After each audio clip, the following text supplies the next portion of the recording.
तो समस्त विद्यार्थियों को मैं सूचित करता हूँ कि आइए हम सब लोग हिंदी विषय में आरोह नामक पुस्तक क्लास 12th के लिए कुछ उपयुक्त सामग्री लेके उपस्थित हुआ हूँ।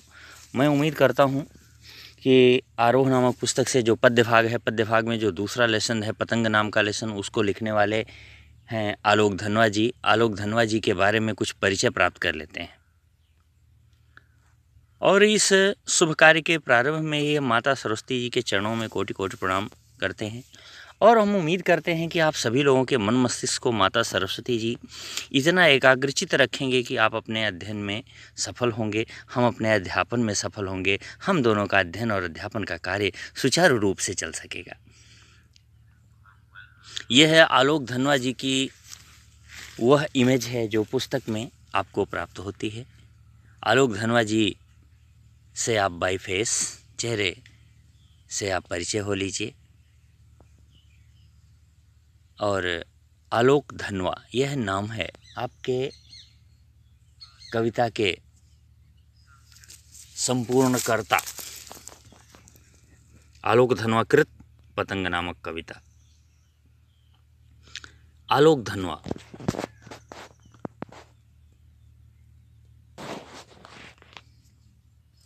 आलोक धनवा जी जो आपके पतंग नामक शीर्षक के कवि हैं, इनका जन्म सन 1948 ईस्वी में मुंगेर, जो कि बिहार नामक प्रदेश के अंतर्गत आता है। इनकी प्रमुख रचनाएं हैं पहली कविता जनता का आदमी 1972 में प्रकाशित हुई। उसके बाद भागी हुई लड़कियां दूसरी रचना, ब्रूनो की बेटियां से प्रसिद्ध हो गए। दुनिया रोज बनती है, यह एक और रचना इनकी मिली। जैसा कि आपने अभी सुना, बिहार में इनका जन्म हुआ और जो व्यक्ति जिस जगह पे जन्म लेता है उस जगह की प्राकृतिक दशाएं, लोग, समाज, सारा कुछ उनके कविताओं अथवा रचनाओं में दृश्यमान होता है। कहते हैं साहित्य समाज का दर्पण होता है। समाज में जो कुछ भी घट रहा होता है, जो कुछ भी चल रहा होता है, वह ही साहित्य में उभर करके सामने आता है। परिवर्तन सिर्फ इतना भर होता है कि जो कवि या रचनाकार या ग्रंथकार अपनी रचना को संपूर्णता प्रदान करता है, वह अपने मन के भावों को भी उसमें पिरोता है, जिससे उसकी रचना उत्कृष्टतम बन के तैयार हो जाए। आइए हम बात कर लेते हैं आलोक धनवा जी को क्या सम्मान प्राप्त हुआ। सम्मान, अवार्ड क्या मिला? राहुल सम्मान, इनको राहुल सम्मान मिला। बिहार राष्ट्रभाषा परिषद का साहित्य सम्मान मिला। बनारसी प्रसाद भोजपुरी सम्मान भी इनको मिला। पहल सम्मान भी आपके आलोक धनवा जी को प्राप्त हुआ।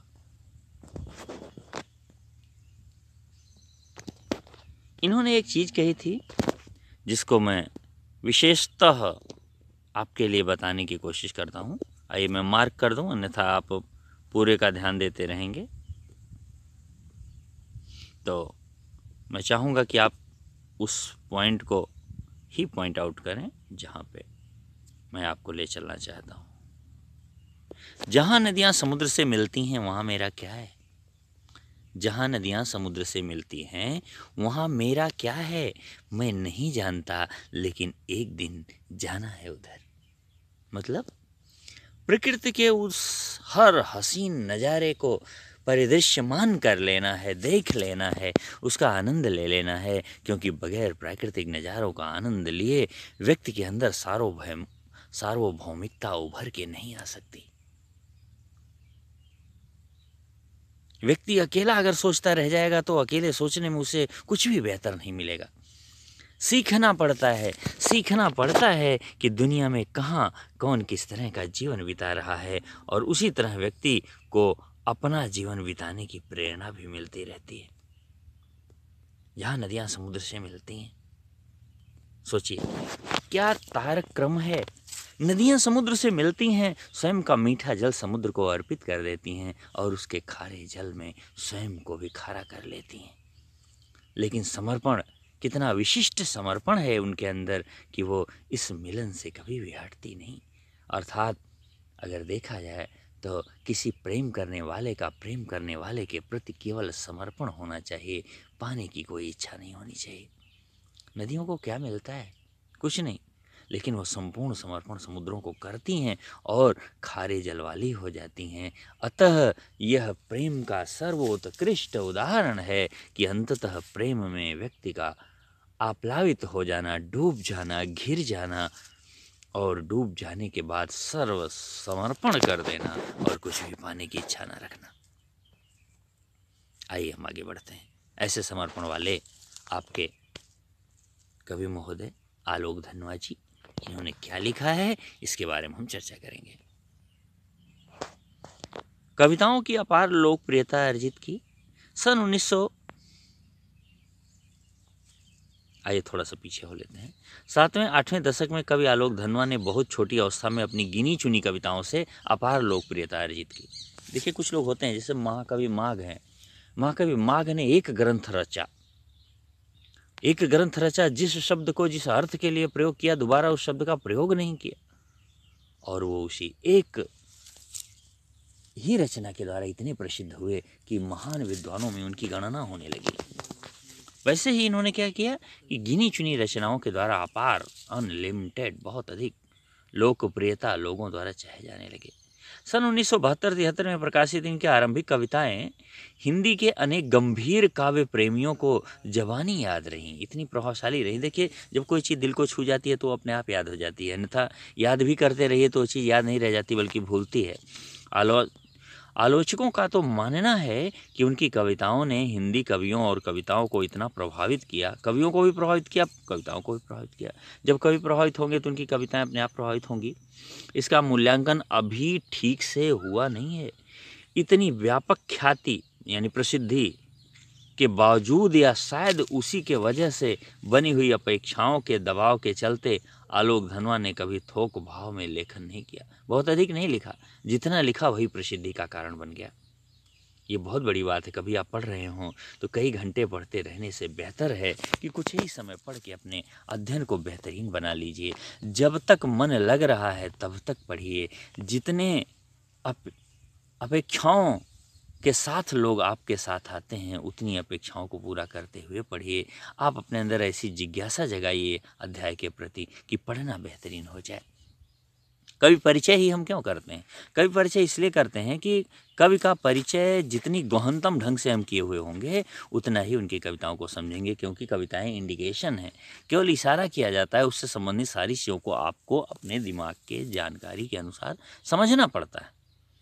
सन 72 से लेखन आरंभ करने के बाद उनका पहला और अभी तक का एकमात्र काव्य संग्रह सन 98 में प्रकाशित हुआ। एकमात्र काव्य संग्रह दोबारा इन्होंने लिखा ही नहीं। काव्य संग्रह के अलावा वे पिछले 2 दशकों से देश के विभिन्न हिस्सों में सांस्कृतिक एवं सामाजिक कार्यकर्ता के रूप में सक्रिय रहे। देखिए, बिना परोपकार, कहते हैं बिन हरि भजन भगति नहीं हुई। शिव जी ने तो यहाँ तक कहा है बिन हरि भजन जगत सब सपना। अगर ईश्वर की भजन नहीं है, परोपकार की भावना नहीं है, आप ईश्वर के भक्त नहीं हो सके तो दुनिया की सारी चीज़ें होकर के भी आपके लिए स्वप्न जैसी होंगी। अरे भाई, ईश्वर में ध्यान नहीं होगा तो सारी कुरीतियाँ, सारे कुव्यवहार ही आपके अंदर होंगे। अगर ऐसे कुव्यवहार आपके अंदर होंगे तो निश्चित है आपके कर्तव्य, आपके घर पे सुख सुविधा की सामग्री पड़ी रह जाएगी, आप जेल का सेवन कर रहे होंगे। यह आपके दिमाग में स्थिरता ही कभी नहीं आएगी। रावण ने सोने की लंका का कभी आनंद नहीं लिया, सारी चीज़ें भरी हुई थी उसका आनंद नहीं लिया, बल्कि जिससे भी हो सका हर किसी से टक्कर ही लेता रहा। तो मुझे तो लगता है वो अपनी सारी संपत्ति को छोड़ करके दिमाग में केवल टक्कर टक्कर और टक्कर ही भरता रहा होगा। तो जीवन में उसको मिला क्या यार? कुछ नहीं मिला, केवल उसकी अपेक्षाओं ने उसको डुबा के रख दिया और अंततः वो नष्ट हो गया, लेकिन अपनी चीज़ों का कभी आनंद नहीं ले सका। ऐसे भी जीवन का क्या लाभ है? तो ये सामाजिक कार्यकर्ता के रूप में भी सक्रिय रहे और सांस्कृतिक प्रोग्रामों में भी इन्होंने भाग लिया। उन्होंने जमशेदपुर में अध्ययन मंडलियों का संचालन किया। जमशेदपुर में जो अध्ययन मंडली थी उनका संचालन किया, उनको मार्गदर्शित किया, उनका अगुवा बने, उनको राह दिखाई, उनका पथ प्रशस्त किया। एक हास्य व्यंग्य के रूप में जान लीजिए, ताकि कोई फिरकी ना लेने पावे और कॉल उसी को लगे जिससे बात करनी है। तो आइए आगे देखते हैं। जमशेदपुर में अध्ययन मंडलियों का संचालन किया और रंगकर्म तथा साहित्य पर कई राष्ट्रीय संस्थानों एवं विश्वविद्यालयों में अतिथि व्याख्याता के रूप में भागीदारी की है। रंगकर्म तथा साहित्य, रंगकर्म डिजाइन बनाना, चित्र बनाना, चित्र बनाने के जरिए बहुत कुछ कह जाना। देखिए, जो कविता कह के बहुत कुछ कह सकता है वो चित्र बना करके भी बहुत कुछ कह सकता है। कविता तो शब्दों से अपनी बातों को पूरा करती है, चित्रकर्म अपने केवल आकार से ही अपनी सारी बातों को पूरा करने में समर्थ हो जाता है। तो आइए हम लोग इस वीडियो को बार बार देखते हैं और एक से अधिक बार देखने के बाद आपको आलोक धनवा जी के बारे में बहुत कुछ जानकारी मिलेगी। पतंग एक ऐसी चीज़ है, मैं आपको बताऊं, एक उदाहरण से समझाने की कोशिश करता हूं। एक बार एक पिता पुत्र बैठे थे, पुत्र पतंग उड़ा रहा था, पिता उसकी पतंग उड़ाने में मदद कर रहे थे। तो बेटा कहता है, पिताजी ये पतंग के गले में अगर ये डोर न बंधी होती तो आकाश की ऊंचाइयों को छूने में इसे कोई रोक नहीं पाता। शायद आप समझ गए होंगे कि मैं कहाँ से बोल रहा हूँ और क्या बोलना चाहता हूँ। इसका एक भाव ये निकल रहा था कि बच्चा चाहता था कि अगर हम लोग अनुशासन से मुक्त कर दिए जाएं तो शायद हम लोगों की उन्नति और होगी, हम लोग स्वच्छंद होंगे। तो पिता का उत्तर निकला, पिता ने कहा, ठीक है पुत्र, आओ, इसका क्यों थ्योरी पढ़े, डायरेक्ट प्रैक्टिकल ही कर लेते हैं। अरे भाई, किसी चीज़ का विस्तार पढ़ने से बढ़िया है उसको करके देख लो, और करके देख लोगे उसका परिणाम मिल जाएगा, फिर तो उसमें दुविधा नहीं रह जाएगी। प्रत्यक्षे किम प्रमाणम, जो चीज़ सामने है आंख के उसमें प्रमाण देने की ज़रूरत क्या है। हाथ कंगन तो आरसी क्या, हाथ में ही कंगन है तो उस कंगन में छुपा हुआ क्या है, सारा कुछ देखा जा सकता है। पढ़े लिखे को फारसी क्या, जब सारा कुछ पढ़ा लिखा ही है तो फारसी हो चाहे उर्दू हो, सारा पढ़ ही लेगा।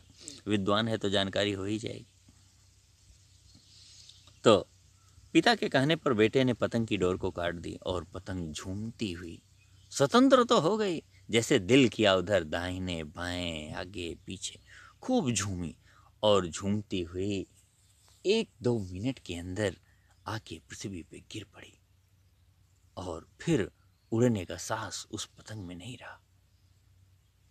पृथ्वी पे गिरने के पहले भी कई जगह टकराई अनियंत्रित होकर के, और उसने अपने उड़ने का साधन यानी उस कागज के, पतले कागज के स्वरूप को भी फाड़ लिया और वह कूड़े में चली गई। अर्थात अनुशासन विहीन होने के बाद व्यक्ति की हालत उस पतंग जैसी हो सकती है। अगर ये बात समझ में नहीं आती है तो आपको कोई वाहन बेच दिया जाए, सबसे महंगा, सारी सुविधाओं से लैस हो, लेकिन उसके ब्रेक निकाल दिए जाए, उसका परिणाम जो होता है वही होगा। अनुशासन परम आवश्यक है, इसलिए हमारे जीवन में जिसकी आवश्यकता है उसको पूरा करना चाहिए। आप लोगों को बहुत बहुत धन्यवाद।